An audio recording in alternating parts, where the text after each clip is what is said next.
Y dijimos que el área de la base la íbamos a obtener por el método de estado límite. O sea, un primer estado límite de resistencia y un segundo estado límite de deformación. O sea, yo voy a determinar E y B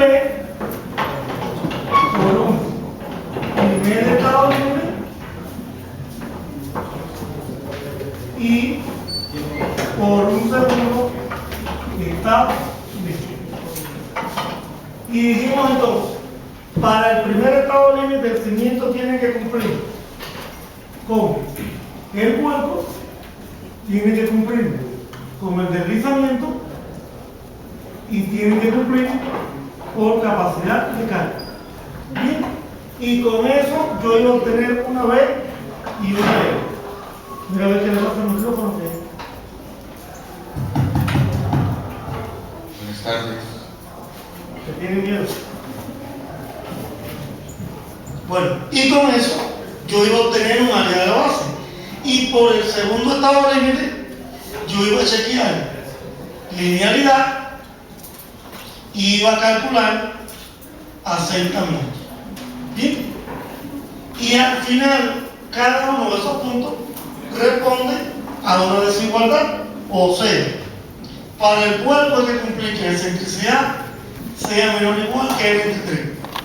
Para el deslizamiento hay que garantizar que las cargas horizontales manipuladas sean menor que tangente de acción ignorada por el esquema asterisco más C por B efectiva por L efectiva por 0,75. Y para la capacidad de carga había que chequear que Q BT sea mayor que Q actuante. Por lo que es lo mismo, P resistente mayor o igual que P actuante.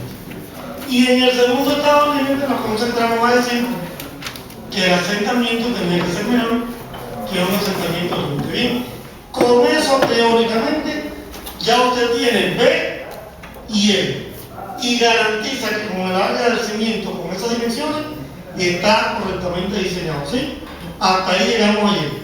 Un detalle que ayer no hice, pero que es válido porque algunos me han preguntado: si yo tuviera el nivel freático a una profundidad de 1,5 a 2 veces el ancho del cimiento, yo tengo que considerar que aquí arriba el suelo está húmedo, llama F, y aquí abajo el suelo está saturado y trabaja con tensiones efectivas y le resto dígito, ¿sí? Pero eso es clásico de mecánica de suelo. Válido también para calcular el asentamiento. ¿Con eso alguna duda? Fíjense que son conceptos generales. Yo chequeo por el primer estado límite y obtengo un B por L. Y diseño por el segundo estado límite y obtengo un nuevo B por L. Y siempre me voy a quedar con el mayor. Bien, lo que yo ya asumí un grupo de hipótesis que ahora no me van a hacer falta para el diseño estructural. Bien, yo dije que aunque en el cimiento actuaran cargas horizontales o cargas con excentricidad y generaran este estado tensional, yo dije que yo, para no complicar los cálculos, iba a simplificar eso diciendo que la distribución de presiones es uniforme bajo la base del cimiento y que esta distancia es N efectiva y es N menos 2 veces la excentricidad mayorada. Y con eso me quito un problema de encima para hacer los cálculos. Cuando vaya a diseñar el plato, no es lo mismo decir que está sometido a una fuerza uniformemente distribuida a que está sometido a una fuerza variable en función de la excentricidad. Pero al final es calcular tensión. Bien, ¿qué me queda hoy? Bueno, hoy me queda determinar este peralto y determinar que área de acero requiere ese cimiento. Bien, y eso lo vamos a tratar de explicar en la tarde de hoy. Repito, las expresiones son muy complejas. Yo lo que quiero es que ustedes vean lo que se va haciendo más que las expresiones que se van utilizando, ¿no? Porque las expresiones son un poco complejas. Bien, y fíjense, T es el peralto, pero el peralto total es de más de recubrimiento. En Cuba, constructivamente decimos que si se coloca un sello en la base del cimiento, el recubrimiento sea de 5 centímetros, y si usted no coloca sello, ponga un recubrimiento de 7 centímetros, pero bueno, eso es decisión del constructor. Con eso no hay dudas. Bueno, ahora todos mis cálculos llevan un poco de imaginación.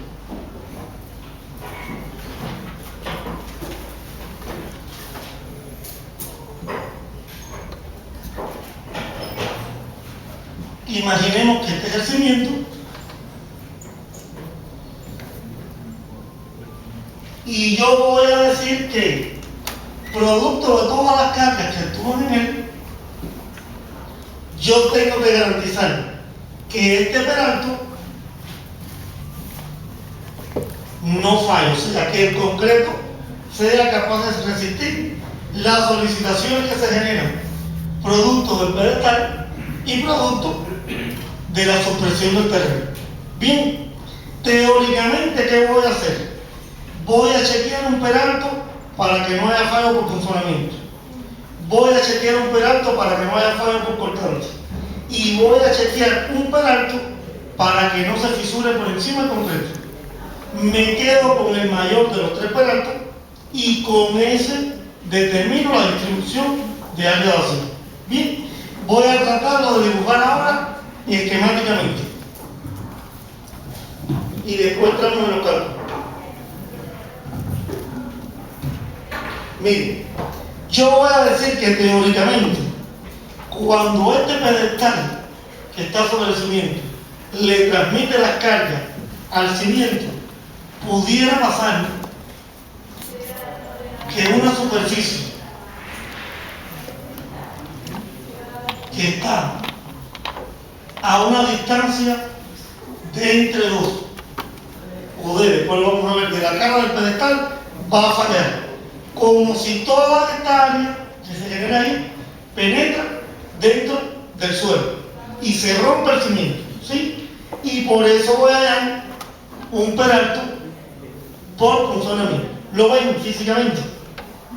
Imagínense el cimiento y que producto de la acción del pedestal, a una distancia de la cara del pedestal, se forma otro rectángulo y ese va a penetrar y se va a romper el cimiento estructuralmente. Y eso sería chequear el peralto por punzonamiento. Después voy a hacer lo mismo que hacen los norteamericanos y voy a decir que en realidad no falla por punzonamiento, que él falla, y ahora vamos a borrar porque si no se ve.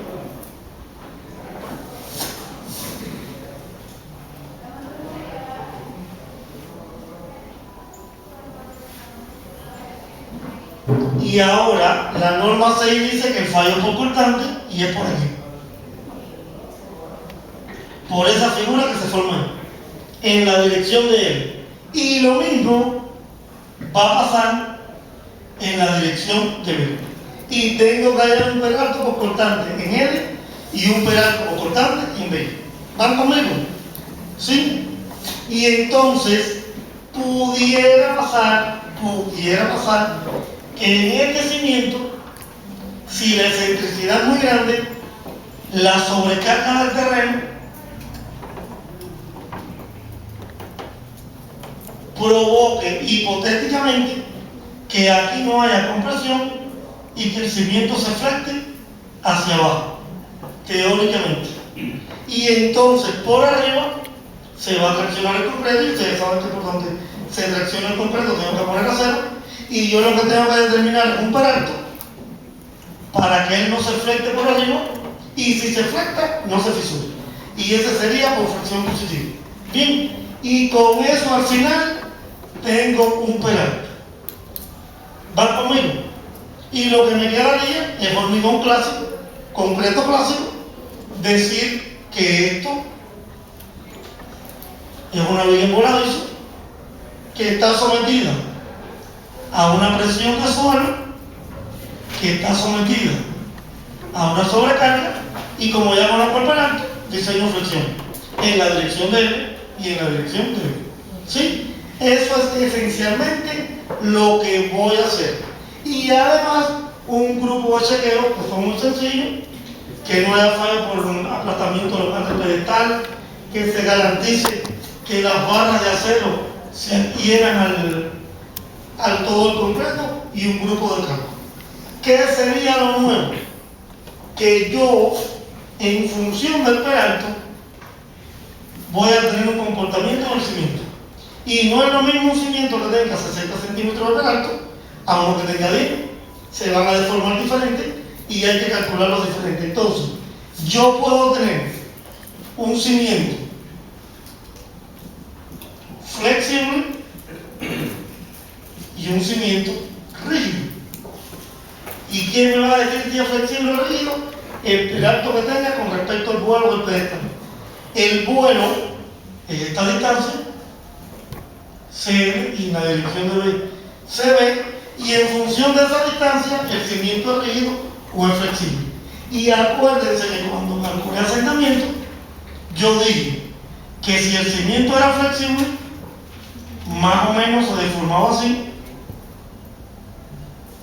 pero que si el cimiento era rígido, él se deformaba así. ¿Sí? La diferencia es cómo se deforma, nada más. Y teóricamente, estudiantes de ingeniería civil, yo pudiera tener un cimiento que fuera rígido y que fuera masivo, o sea, que no llevara acero. Si yo logro un peralto tal de que el momento actuante sea menor o igual que el momento de fisuración que resiste al concreto, no llevo acero por cálculo. Lo que nadie se atreve a hacer un cimiento sin acero. Pero teóricamente yo lo puedo hacer fácilmente. Con un peralto tal que sea capaz de absorber todas las flexiones, ese cimiento no lleva acero. Y si llevara, sería por especificación. Pero bueno, eso es un poco más complejo y después lo vamos a ver. Bien. Entonces, resumiendo o introduciéndonos en el tema, vamos a ver ahora un grupo de presiones para determinar, conociendo el área de la base del cimiento, qué peralto debe de tener para que no falle estructuralmente. Y voy a chequear peralto por punzonamiento, por cortante y por flexión positiva. Y después, con el mayor de esos peraltos, voy a determinar el área de acero que hay que poner en la dirección de L y que hay que poner en la dirección de B. Y finalmente, voy a hacer un grupo de chequeo ingenieriles para garantizar la adherencia entre las barras de concreto y las barras de acero y el concreto, y para que no haya algún otro tipo de falla en mi estructura. Bien, vamos entonces a bajar el teléfono.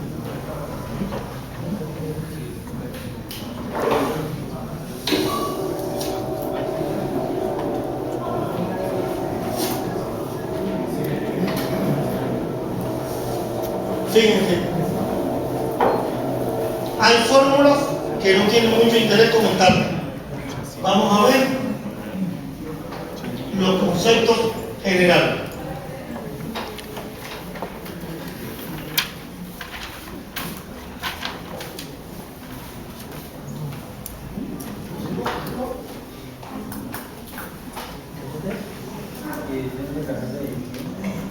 Vamos a esperar que se vea un poquito mejor. Bueno, ya se ve detrás. Bien, ¿qué voy a hacer yo? Eso que les comento hoy. Determinar peralto, determinar refuerzo y hacer otro chequeo.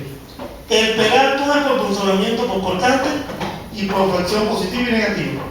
El refuerzo es en ambas direcciones, y otro chequeo que tengo que hacer son la compresión local, o sea, si el área del pedestal es muy pequeño, puede hacer que se rompa el plato, el chequeo de agarre entre las barras de acero y el chequeo de agarre con la armadura. Bien, ¿de qué va a depender ese diseño estructural? De la distribución de presión. O sea, si la excentricidad es muy grande, o si la excentricidad es muy pequeña. Si la excentricidad es pequeña, toda la base va a estar comprimida.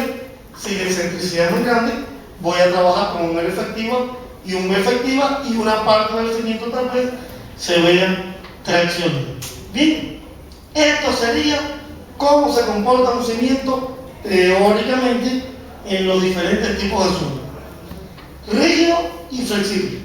Evidentemente, si es rígido, él no se deforma, lo que hace es cambiar la distribución de presiones en el terreno, y si es flexible, como pueden ver, él se deforma conjuntamente con el terreno. Estas son las dos distribuciones de presiones que se pueden utilizar.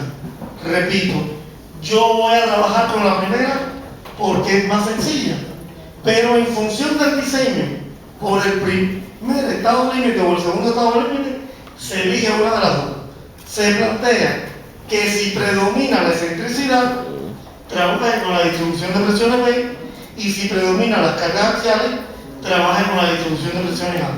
Pero hoy, para simplificar los cálculos, voy a trabajar con el gráfico A, con esa distribución de presión. Bien, lo importante aquí es ver qué pasa para los diferentes casos. El caso más sencillo, y ojalá que siempre se diera, ese que está ahí. No hay momento, toda la base está comprimida, así que todo el cimiento está sometido al mismo esfuerzo. Pero pudiera pasar que hubiera una pequeña excentricidad, la distribución de presiones es así, pero no obstante eso, toda la base está comprimida y no hay ningún problema. Estos son los casos más complejos. Si la excentricidad de la carga es muy grande, pudiera pasar que parte del cimiento no esté presionando el suelo, o sea, que en teoría ni comprima ni tracciona el suelo. Y tengo que calcular un concepto que se llama YL. Esa formulita sí me va a dar pie para los demás cálculos. YL es 1,5 veces la longitud del cimiento menos 3 veces la excentricidad. Y me da idea a mí de lo que se comprime o de lo que no se comprime. Pero fíjense, ese es el caso más complejo, o uno de los casos más complejos, porque teóricamente hay una parte del cimiento que pudiera estar traccionada por arriba, porque no tiene presión del terreno por debajo. Bien, yo lo voy a tratar de simplificar con esta expresión. Y bueno, ya estos son comentarios. Ya esto lo vimos, eso lo vamos a ver después. Y simplemente comentar que la norma cubana, la que yo uso, la de mi país, dice que el cimiento es flexible si el peralto es menor que el pueblo. Pero la norma española dice si es menor que el pueblo entre 2. Y la norma norteamericana trabaja con 4/5 del pueblo. Cada norma trabaja con un criterio diferente para decir si el cimiento es rígido o flexible. Ustedes que están por la 6, me imagino que trabajan con 4/5 del pueblo. Pero al final son criterios para determinar cómo se va a comportar el cimiento. Una fórmula, se van a diseñar para España, trabajan con H entre 2, se van a diseñar para Cuba, trabajan con H, depende del país donde estén trabajando. Bien, y no me voy a demorar aquí, porque lo tengo en PowerPoint, vamos mejor a ver en PowerPoint. Bueno, vamos a ver cosas que son teóricas y cosas que es lo que tenemos que aplicar. Lo primero, vamos a ver teóricamente cómo se puede determinar si un cimiento es rígido o flexible. Realmente, de que sea rígido o flexible, no depende del peralto tanto, depende de cómo se deforme. Y su deformación va a depender del suelo que está en la base. Esto es cultura general. Yo tengo que determinar un coeficiente K, que a veces ustedes lo llaman módulo de la subbase, que es relacionar la deformación del concreto entre la deformación del acero y me da un valor de K.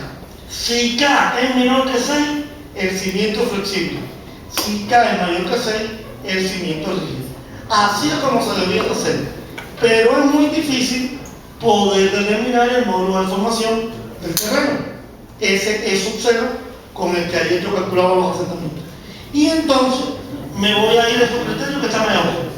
Si el peralto es menor que el vuelo entre dos, es flexible. Si el peralto es mayor que el vuelo entre dos, es rígido. ¿Sí? Y con eso me quito el problema de tener que calcular un coeficiente K que está en función de los módulos de formación del suelo y del concreto. Pero como está arriba, como se debe hacer. ¿Bien? Bueno, esto es lo que veíamos ahorita.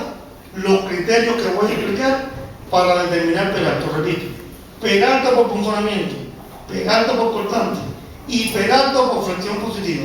Y me quedo con el mayor de los tres porque me garantiza que el cimiento no falla ni por punzonamiento, ni por cortante, ni por flexión positiva. Bien, vamos a hablar primero del punzonamiento. El punzonamiento es eso que está ahí. No está en 3D, está en 2D. Yo voy a decir que a una distancia de entre 2 de la cara del pedestal se va a generar una superficie en forma rectangular que es la que va a hacer que por ahí falle el cimiento por punzonamiento. Ahí lo tienen en planta. Aquí tienen si el cimiento no es céntrico y aquí tienen la expresión de diseño ACI puro. Un término a la izquierda que sería la tensión de punzonamiento tiene que ser menor o igual que la resistencia de punzonamiento del concreto.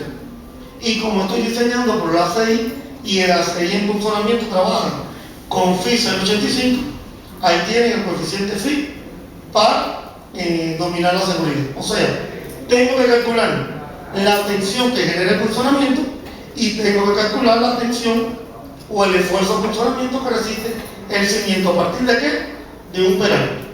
En términos de la derecha, RPZ, por resistencia cortante, por punzonamiento del concreto, se toma el menor de esos tres valores.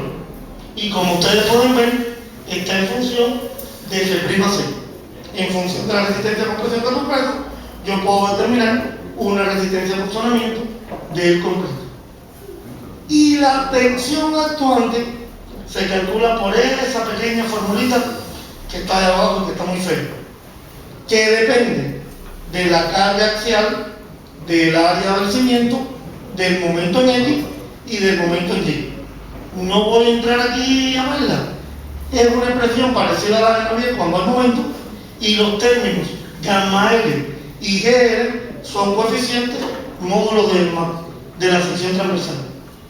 Bien, y la M actuante se puede calcular también por esta expresión. Repito, no quiero que se detengan ahora en la fórmula, simplemente en el análisis. O sea, yo tengo que asumir un peralto que garantice que no hay un fallo por punzonamiento en esa sección transversal del cimiento. Bien, aquí vienen más expresiones, cada una más larga. Vamos a cortante, que sí lo quiere la CI. ¿Qué dice la CI? Que un cimiento falla por cortante en la dirección de L y en la dirección de B, y que yo tengo que hallar un peralto en L y un peralto en B. ¿Dónde está ahora la sección crítica? A una distancia de la cara del pedestal. Y lo que tengo que comparar ahora es la resistencia cortante en ese plano de falla con la tensión actuante del TR. Bien, sigo la misma metodología de la CI, cortante último menor o igual que Φ por el cortante del concreto, trabajo con Φ 0.85 y ahí tienen como calculo cada uno de los términos. El cortante último sería la tensión actuante por esa área de cimiento, que es la que yo digo que va a fallar. Y el cortante resistente sería la tensión resistente del concreto por el área del cimiento que se va a poner a que falla. No me voy a demorar, repito. En función de ayer, que se los expliqué en la primera diapositiva, yo calculo ρS y sigma SP en la dirección de L y en la dirección de B. O sea, tengo que calcular un peralto para L y un peralto para B. Ahí están las expresiones, eso tal vez se corrió un poco, cómo se calcula el cortante. Y esto es un grupo de casos. Bien,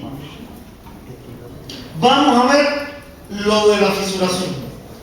Pudiera pasar que con esos dos peraltos que yo propuse, en alguna parte del cimiento se flectara por encima.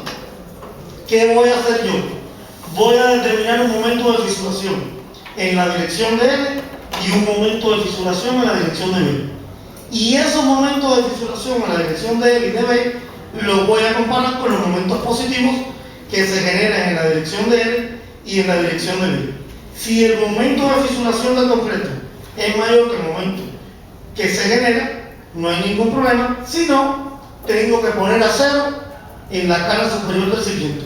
Y como eso constructivamente es muy complejo, nadie lo hace, lo que hago entonces es despejar con qué peralto no se fisura el cimiento por encima. ¿Qué es lo que aparece?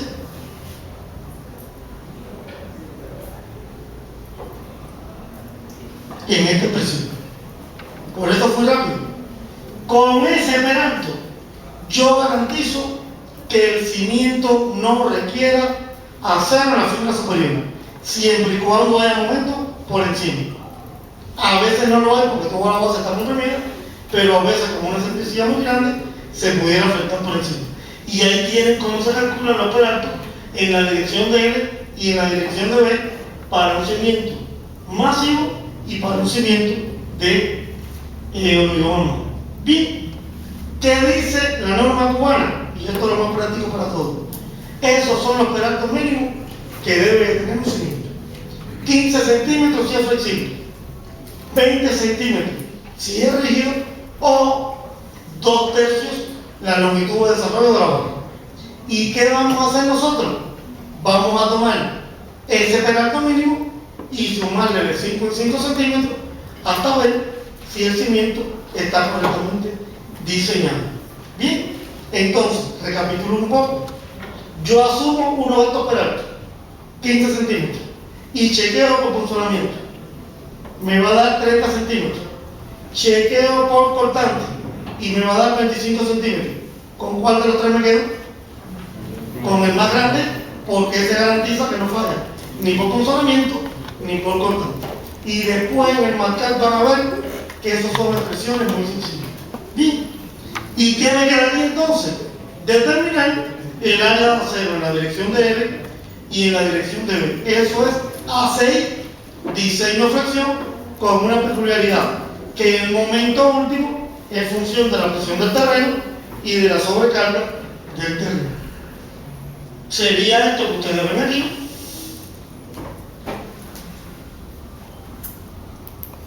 Donde cae la sección crítica y cómo hallar los momentos últimos en la dirección de L y en la dirección de B.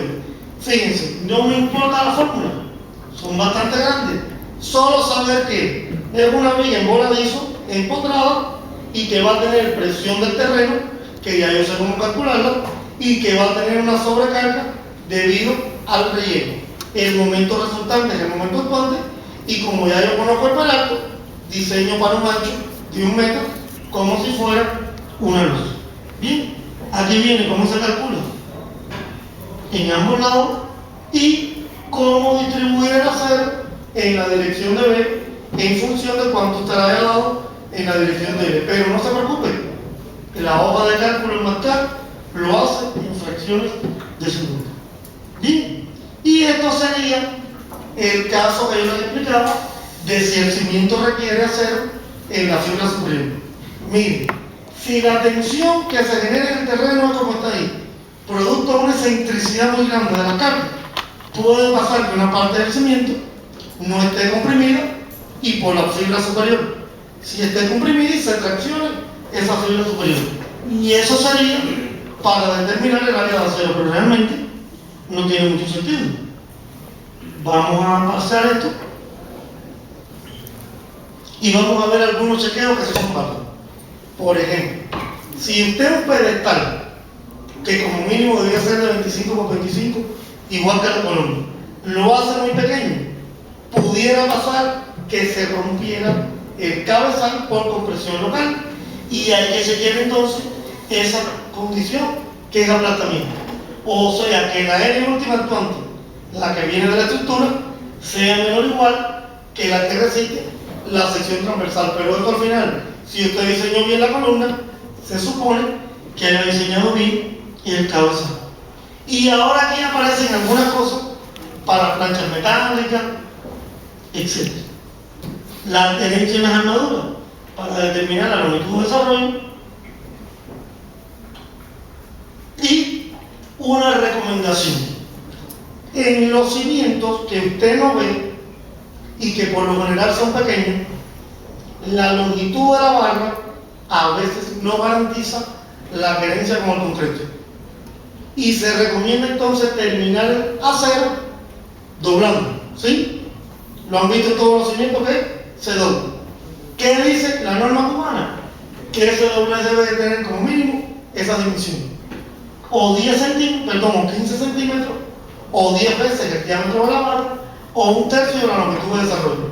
Y por eso al final del acero usted lo dobla. En esta viga, como es tan larga, tiene 6 metros, evidentemente se va a adherir muy bien porque sobra distancia para que la barra se adhiera concreta.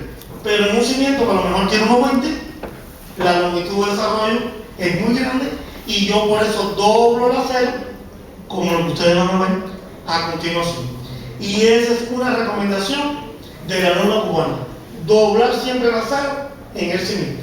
Y garantizo que no haya falla. Bien, ya estos son otros criterios. Bueno, el objetivo de desarrollo, el solapo de las armaduras, y con eso teóricamente y muy rápidamente diseñen un cimiento desde el punto de vista estructural. Vamos a verlo entonces en el marcar, que se ve un poquito mejor. A ver, les voy a poner un fichero hecho en el marcar que lo hace todo en nada. ¿Qué es lo único que yo les tengo que dar?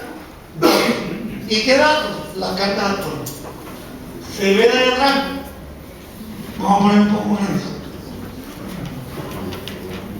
A ver, como yo les decía, con el marcar yo puedo definir dimensiones, ¿no?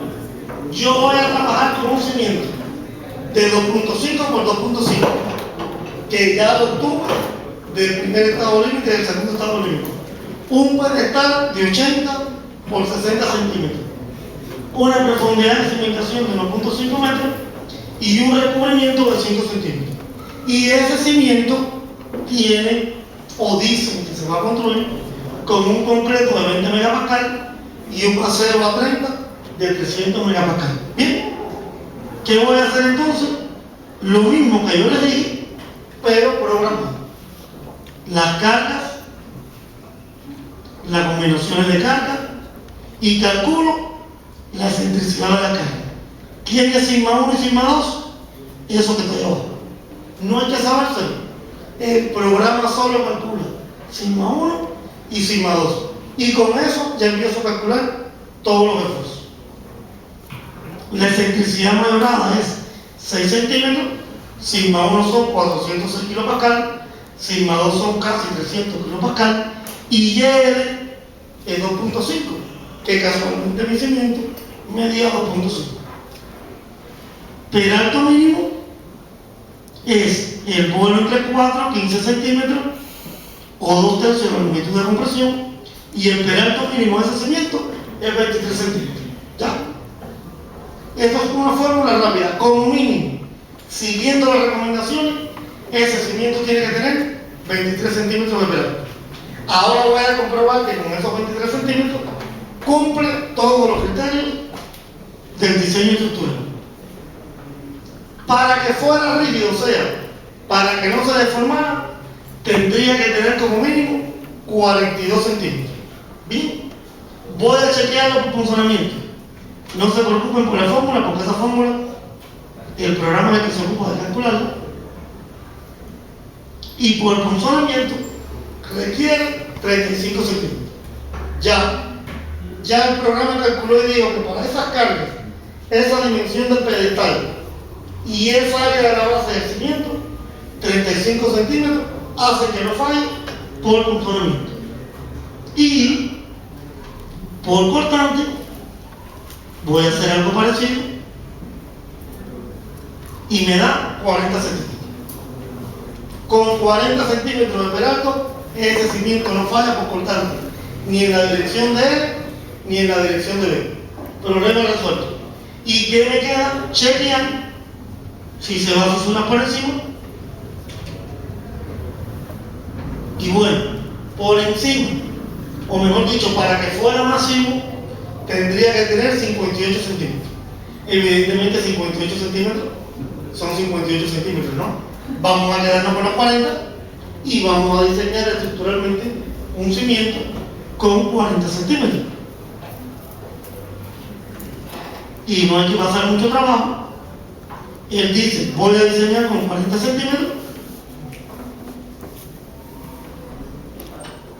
y con 40 centímetros ese cimiento requiere 24 barras espaciadas a 10 centímetros con una distancia libre de 10 centímetros a la cara del cimiento en la dirección de E. Y en la dirección de B se repite la historia y da 24 barras espaciadas a 10 centímetros. No tiene usted barra de 10 centímetros, de 16 milímetros. Vamos a ponerlo de 12. Al final de la hoja de cálculo lo hace todo. Por eso les digo que lo bueno que tienen las hojas de cálculo es que usted nada más que cambia los mínimos datos y él le hace todo el procedimiento. Se fue a diseñar para Japón, tienen otro coeficiente, usted cambia el coeficiente en la hoja de cálculo y así se diseña un cimiento. Bien, vamos a ver esto entonces un poquito más avanzado. Miren, yo les copié a todos ustedes en sus memorias algo como eso que está ahí. Cada uno de los encuentros es lo que estamos viendo. Hoy estamos en el cuarto encuentro y mañana veríamos primero. Donde dice hoja de cálculo, vienen hojas de cálculo para el primer estado límite, para el segundo estado límite y para el diseño estructural. Donde dice libro, para el que quiera aumentar su acervo cultural, lo consulta. Donde dice manual de propiedades y correlaciones, es una tesis de grado de Cuba, donde, como yo sé que aquí tampoco, o aquí, no hacen ensayos terciarios, usted va a esa tabla y en función de las características del suelo puede estimar una C y una C. Eso es lo que dice la bibliografía internacional, lo que dicen los rusos, lo que dicen los americanos, y usted entra a esa tabla y puede asumir un C y un C. Donde dice norma de Guatemala, lo que alguien los otros días, no sé si fue aquí o fue en Chela, me dijo que no, son las normas de seguridad estructural del año 2010, que fueron las que yo encontré en internet. Dicen, desmiéntanme, que hay una del 2015. Díganme, no. Bueno, alguien me dijo que había una norma de seguridad estructural, AGIS, no sé cómo se llama, IES, ¿no? AGIS del 2015, que ya estaba hecha, pero que no estaba circulada. Bueno, yo lo que encontré en internet desde Cuba, 300 megas a la semana, conexión lenta, y es esa que está ahí. No tengo tiempo para buscar, nada más. Y al final le copié los programas. Miren, el MIDA SEC es el MIDA del 2004, con una versión no, comercial, se baja de internet gratis, que hace los cálculos en un 2x3. El que dice Instant Mascar es el instalador del Mascar, ese es muy grande, tiene 11.000 ficheros. Y el que dice Ratores y Structural Analysis es una copia del GeoFine de los americanos que diseña el cimiento tal y como yo lo llamo. Bien, y eso es lo que lo voy a presentar. Evidentemente, no es una hoja de cálculo, es un programa que tiene cientos de programas dentro. Si antes la filosofía era con pocos datos obtener un resultado, realmente económicamente ya eso no es factible. Y ya este programa entonces tiene incluido un gran número de datos para hacer un mejor cálculo. O sea, por el MIDASAC del 2004, con 3 datos, usted tiene un área de la base. Ya con este programa, usted necesita muchos datos, pero tiene un área de la base igual de segura y racional. Vamos a ver aquí abajo.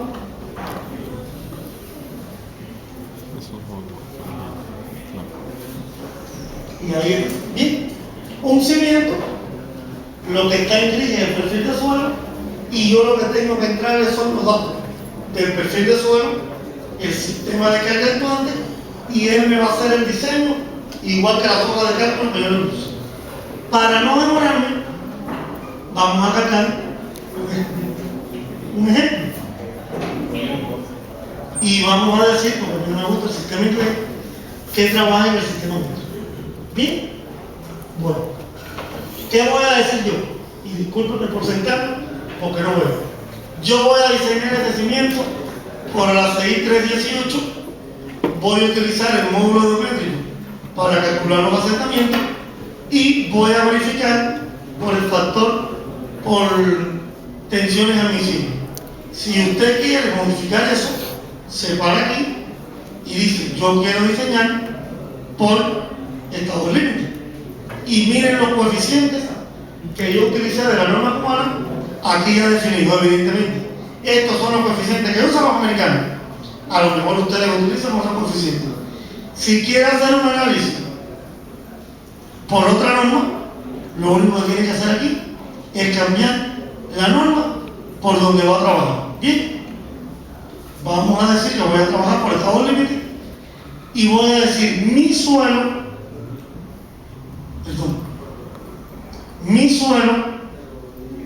tiene estas características que están aquí: una densidad, un ángulo de fricción interna, una ecuación, un coeficiente de Poisson y un módulo geométrico de 20.68 megapascal. Bien, hay que ir a un laboratorio de suelo y determinar ese módulo. Voy a asignarle el suelo, eso se asigna aquí. Voy a decir que mi cimiento tiene una profundidad de cimentación de 1.2 y le doy un grupo de datos. Aquí defino todas las combinaciones de carga. Digo qué dimensiones inicialmente tiene el cimiento y el pedestal. Digo si hay nivel freático. Defino con qué tipo de hormigón voy a trabajar. Digo si hay alguna sobrecarga. Y chequeo por capacidad de carga. Y ahí lo tienen. Miren, por ejemplo, dicen que ese cimiento no cumple por capacidad de carga. Tendría que mirar atrás y cambiar el área de la base. Y el afectamiento de ese cimiento es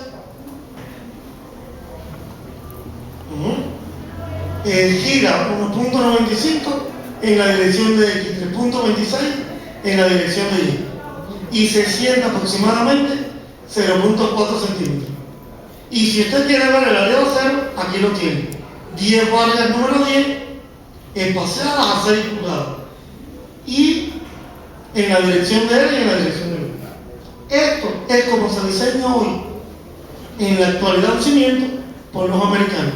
Si usted quiere verlo, bueno, aquí no sale porque esto es un crack, puede hasta imprimirle cómo quedó diseñado el cimiento.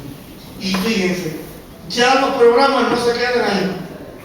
Los programas de hoy en día permiten, cuando yo analizo estructuralmente la estructura, poner el cimiento, poner el perfil de suelo que hay y calcular realmente la estructura.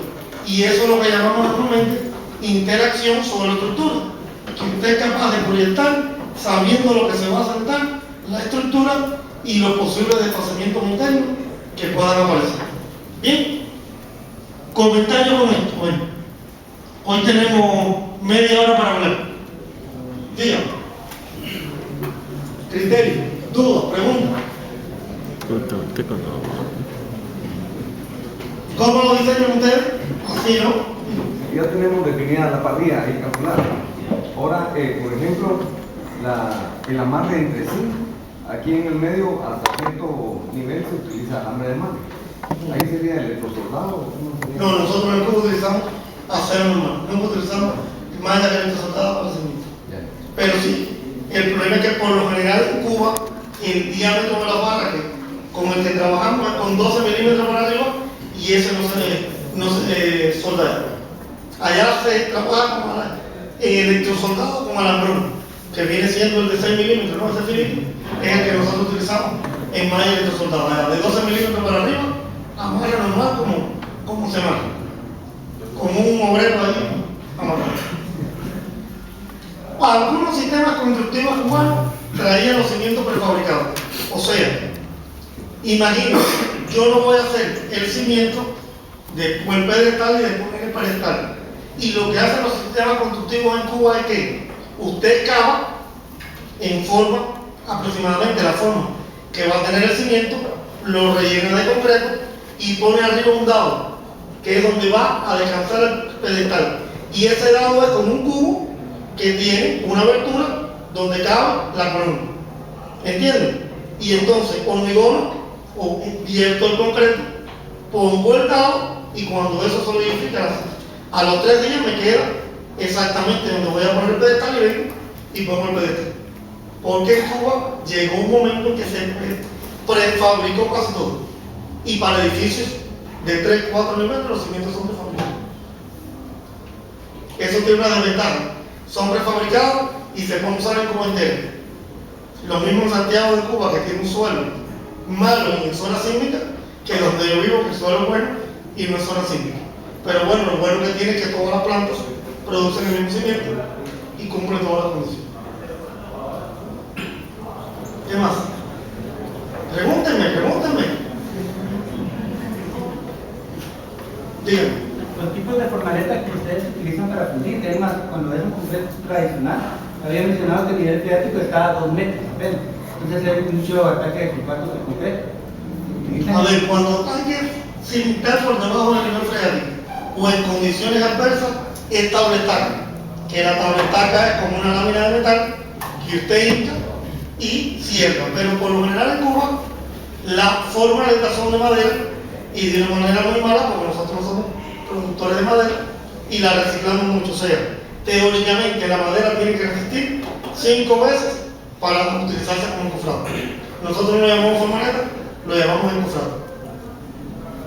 Un pino muy malo, pero con ese como el que encofrado. Que yo veo que aquí gastan madera y madera. Es más, nosotros calculamos el encofrado. Se calcula qué espesor tiene que tener la madera que usted va a utilizar para encofrar. Y a qué distancia hay que poner la viga, la vigueta, los cerros también. Otra pregunta, de cualquier tema de la ingeniería civil. De la cimentación. Sí. Pregunta. Díganme, ¿tenemos tiempo? ¿Podría haber un plan B en el diseño de esta zapata que en vez de que actúe como ladrillo, pudiera ser en un perfil Kelly?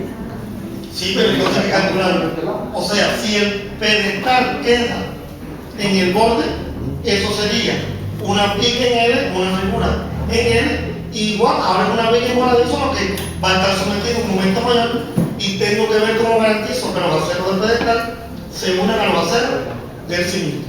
Si me dan un tiempo, de todas maneras, tenemos tiempo. Fíjense, pero ahora después de mañana que yo le copié esto. Detalles. Vamos, Margarita. Les voy a poner eso que me preguntan. Detalles constructivos para ese tipo de problemas. El que lo quiera buscar en internet pone detalles constructivos, calavera con V y le va a salir. Sí, porque ahora copiarlo. Vamos a ver si lo encuentro.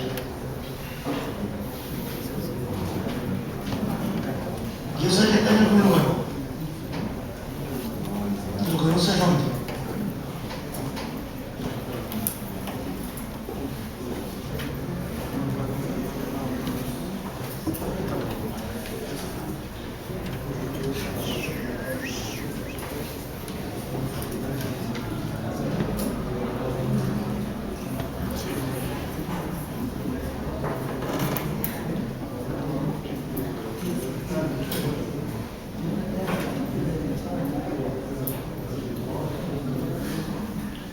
Bueno, pregúntenle lo que buscan, eso es lento. Una pregunta. No sé si escuché escuché bien, creo que fue el lunes que lo mencionó. Allá cuando tienen un edificio prefieren diseñar con losas de cimentación por lo del nivel freático. ¿Por qué no utilizan pilotes? Porque realmente tecnológicamente es más caro tener que colocar un pilote que hacer la gran losa de cimentación que aprovecho y eso me sirve de piso verde. Tecnológicamente y por costo en Cuba, los pilotes, la mayoría son de dos tipos. Los que son in situ es como una máquina francesa que se llama Benetton. No sé si me voy a hablar. No Benetton, la de los clubes. Benetton, que tiene que ver con concreto, que es como una posera. Es una máquina que perfora, llega hasta 1,20 de diámetro y llegaba casi hasta 15 metros de profundidad con esa máquina. Y eran los pilotes Benetton. Pero esas máquinas se rompieron, no se compraron más, eran francesas, y entonces empezaron a utilizar unas máquinas que no sé aquí cómo ponen los postes de televisión o los postes de luz. Una máquina que tiene tal vez 60 centímetros de diámetro, perfora 2 metros, 3 metros, pero igual, eso lo llamamos pilotes cortos. Y la otra solución constructiva es con una máquina Delman, que es una máquina alemana de la antigua Alemania socialista, que lo que hace es, por presión, un martillo, va hincando los pilotes. ¿Qué pasa? Si usted va a hacer una cimentación hoy, in situ, no lo puede hacer porque la máquina Benetton se rompió. Tenemos que morir con el Delman. Y el único problema del Delman, que el que queda con vida, es el Delman 30. O sea, nada más que permite hincar pilotes de hasta 20 metros. Tecnológicamente es muy complejo. Y hincar pilotes en zonas de vivienda está altamente prohibido, porque es como si estuvieran tirando bombas. Es boom, boom, boom y vibrante. Y entonces en los edificios de esos altos, que son los IMS, la solución de cimentación es una losa. Una losa completa se considera rígida, se refuerza donde va la columna, tímpano, y así se hacen esos edificios. ¿Hasta cuántos pisos? Ese sistema constructivo permite hasta 32 pisos si la memoria no me falla. Pero es prefabricado. Son columnas que salvan 2 niveles, se montan todas las columnas, la losa de techo es prefabricada, se pone y con acero de alto límite elástico pasa de lado a lado, se tensa en las esquinas y es trabajando una estructura potencial. Pero cuando viene el terremoto, como el alambre se estira, él se deforma todo lo que quiera y la estructura no se cae. Y son los únicos edificios que resistieron el terremoto de Belgrado de por allá por el año 71 y por eso tuvo tanta fama y se empezó a utilizar en los antiguos países del campo socialista. Además es prefabricado y hacer algo prefabricado, eso es manda a hacer y monta.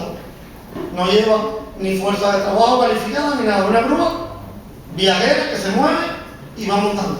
Y en un día te hace 2 pisos, porque todo es prefabricado. Bien, miren, como yo les comentaba, detalles constructivos, cimientos, me disculpan si alguno sale girado, ahí tienen, se ve, ¿no? Todos los detalles constructivos de cómo lograr uniones en los diferentes tipos de cimientos.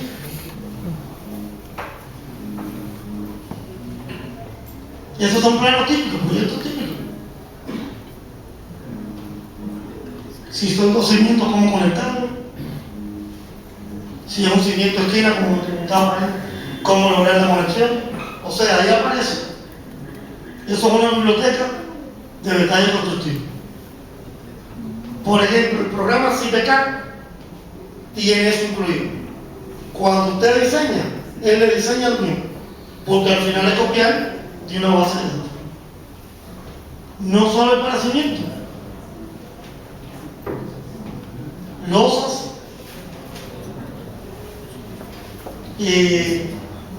vamos a hablar aquí. Miren, esto también se utilizaba mucho en Cuba. Esa losa que viene abajo, esto de aquí, lo utilizamos también bastante. Usted hace una viga finita, postenzada o pretensada de hormigón, y entre viga y viga coloca una bovedilla, que esa bovedilla es un bloque, y con eso se hacen muchos edificios. Y es un sistema constructivo en Cuba, vigueta y bovedilla. El único problema es que cuando se nos acabó el acero al primer negativo, se acabaron las viguetas, pero la bovedilla es muy fácil de hacer. Porque al final es un bloque, lo que con una configuración específica. Y ahí tienen varios detalles. Yo se lo cobro, pero por favor, que no ponga el pánico.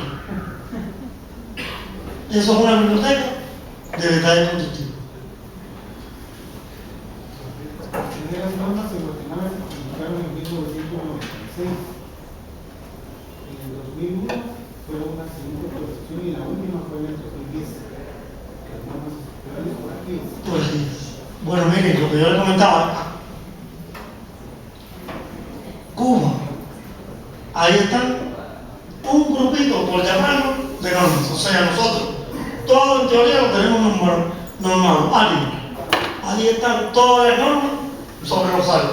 Si es arena de mar, si es arena de tierra, si es arena de río, si no es arena, todo está normado. Algunas son un poquito viejitas, pero otras, mira, corrosión, madera,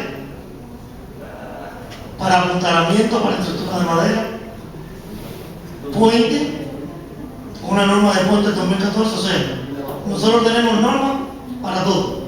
Y esas son casi del 60. Primero la copiamos a los rusos, después la copiamos a los americanos, hicimos un botín y tenemos la versión. Y casi todo está normado, aunque haya gente que no lo cumple. Muchísimo.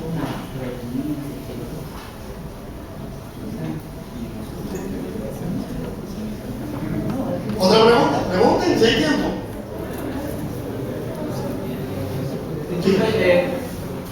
El sistema constructivo, ¿cómo sería la logística cuando nosotros vamos a fundir los cimientos en un río, de estos cimientos para un puente? Para un puente, cimentación para puente. Ajá. Por lo general de cimentaciones para puente bajo agua no queda otro remedio que utilizar piloto.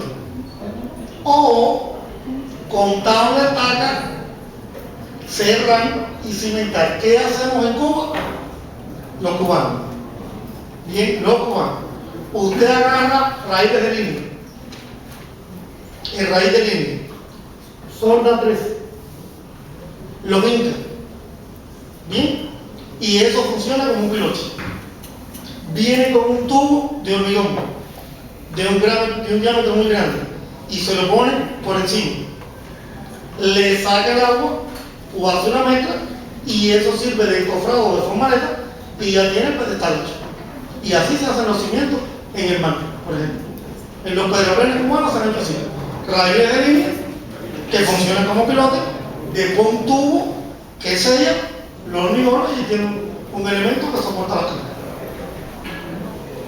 En la callería norte donde yo vivo se hizo un pedregal sobre el mar porque realmente el mar ahí tiene 1 metro, 2 metros, hasta 7 metros. Y cada 1 kilómetro se hizo un puente con esa tipología. Se hincan raíles de línea que son los pilotes y arriba del fondo una columna y ya está estructura. Y los raíles de línea duran 100, 200 años.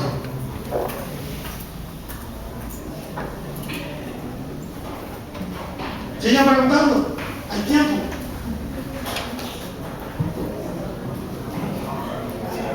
Se habló de que los suelos se saturan, pero tienen algunas partes donde hay intrusión marina. Sí, pero las normas dicen que a 25 metros de la duna usted no puede construir. Y la duna casi siempre está casi a 10 metros de la costa. O sea, la construcción más cercana al mar hoy está aproximadamente a 35 a 40 kilómetros del mar. Y ahí el manto freático está a 1 metro, 2 metros. Y en zona costera tampoco está prohibido hacer edificios altos. Y se hacen edificios de 2 o 3 niveles. Hay muchas regulaciones de la construcción para salvar la duna. Sí hubo edificios que se construyeron en Varadero, que usted va caminando por la costa y aquí tiene el edificio de 1 o 2 niveles. Pero ya eso se permite. Y lo que se hacía era escamas, enrocar, poner roca y arriba de la roca se metía. Pero eran de 1 o 2 niveles, eran pequeños. No eran muy grandes. Por lo general, todos los edificios que se hacen hoy en Cuba, las costas, son edificios de 2 o 3 niveles, hechos por una tecnología francesa que es poner formaletas de acero, hormigonal con una grúa y se resuelve el problema. Si quieren, hay arquitectos aquí. Ya se fueron todos. Bueno, Bueno, usted estaba ayer en el colegio, ¿no? La misma presentación ayer. Hay tiempo, se puede venir los 5 minutos.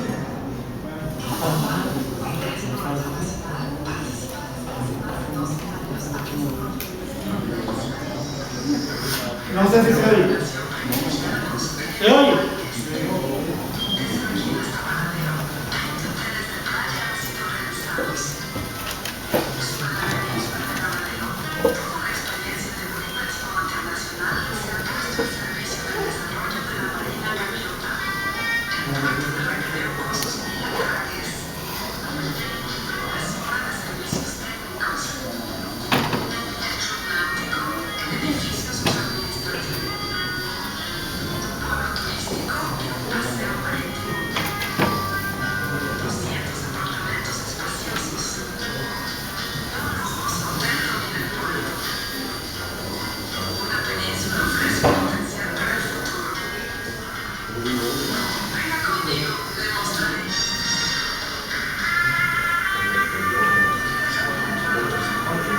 Bueno, esto está hecho en 3D Studio o en AutoCAD, quizás.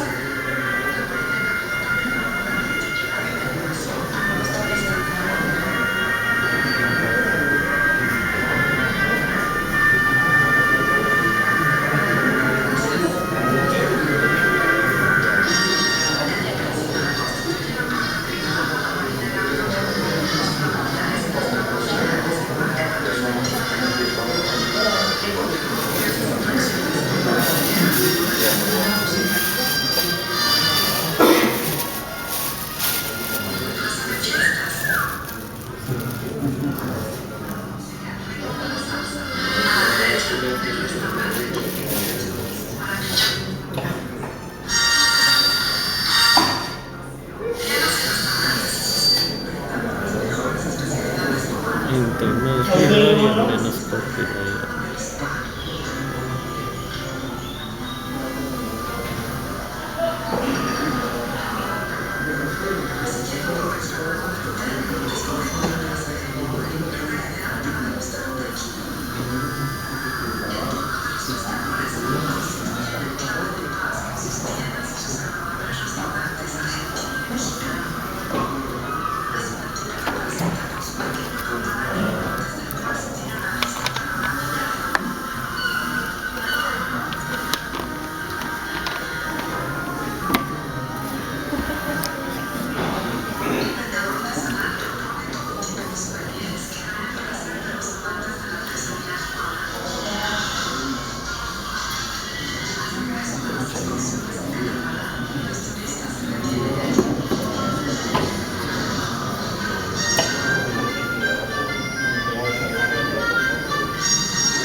Bueno, me parece que el mejor lugar que yo mirando.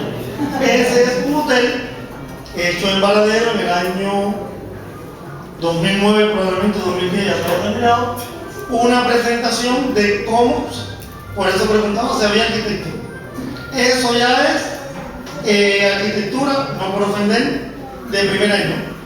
Todo estudiante de arquitectura ya sabe hacer eso desde que entra a primer año, evidentemente con diferentes programas. Pero a ese nivel están los arquitectos de que proyectan lo que se va a construir al detalle mayor. Y ya hoy con algunos programas de AutoCAD y otro tipo, eso se puede exportar para el XF o para un formato y nosotros como ingenieros civiles calcular. Todo eso que ustedes ven ahí está muy bonito. Un hotel tiene capacidad para 2000 yates, tiene un restaurante de langosta, tiene 3 restaurantes italianos, chinos, comida criolla, tiene aparte hoteles, tiene un hotel central, bueno, tiene muchas cosas.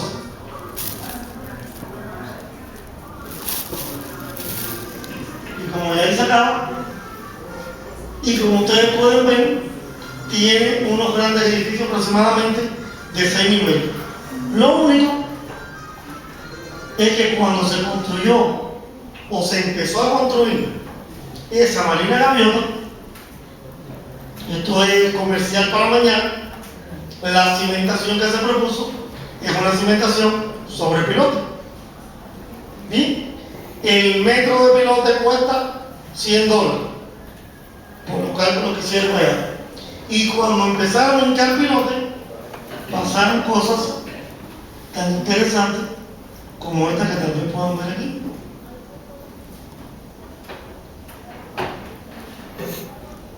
Ven aquella primera foto de la izquierda. Los pilotes no entraban, no se podían hinchar con el Delma 30. O en algunos lugares, los pilotes se hinchaban con el Delma 30 con 3 golpes. Conclusiones: los miles de pilotes, como esos que ustedes ven ahí, ¿los ven, no? Esos miles de pilotes hechos para colocarse ya no se podían usar. Primera razón: el informe ingeniero geológico, tomaron una calma en un lugar, dijeron lo que hay es esto y con eso vamos a hacer toda la Marina Gaviota. Falso. Lo segundo: había lugares donde con 3 metros ya el piloto no entraba más. Y usted puede decir, tranquilo, ya no lo hinco más.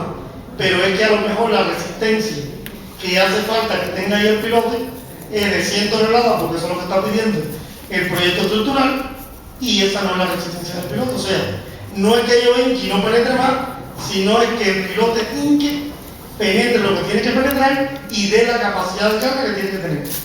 Y para mañana entonces les dejo esa presentación de cómo ensayar pilotes en diferentes lugares y obtener la capacidad de carga real del pilote, la longitud real del pilote y posteriormente poder hacer la estructura. ¿Ven? Ese es el hotel central, esos son los apartahoteles y donde se hicieron pruebas de carga para ver si los pilotos soportaban o no. Eso.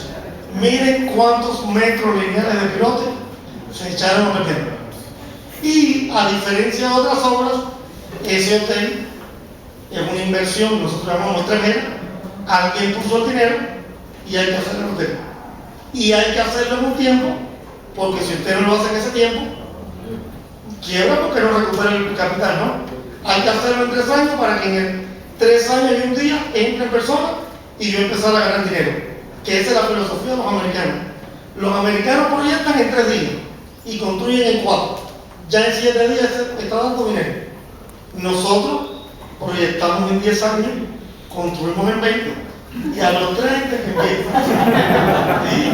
Yo tengo que ser rápido en la inversión y esto es un ejemplo de cosas rápidas. Mañana lo vamos a ver con calma. Lo único que aquí, en vez de ser una cimentación de pilote en suelo, fue una cimentación de pilote en roca. Y cada vez que un pilote llegaba a una roca, era un problema. Y como es en una zona costera, donde se fue acumulando relleno y acumulando relleno, es muy complejo determinar realmente qué pasa. Una pregunta: ¿ustedes vieron la primera presentación de hace como 3 sábados atrás? Los que están aquí no. Bueno, mañana vamos a hablar algo de diseño por estado de límite, de cimentaciones sobre pilote, que es casi lo mismo, salvando las diferencias para cimientos superficiales, y vamos a ver esas 2 presentaciones en función del tiempo. Bien, nos vemos mañana entonces.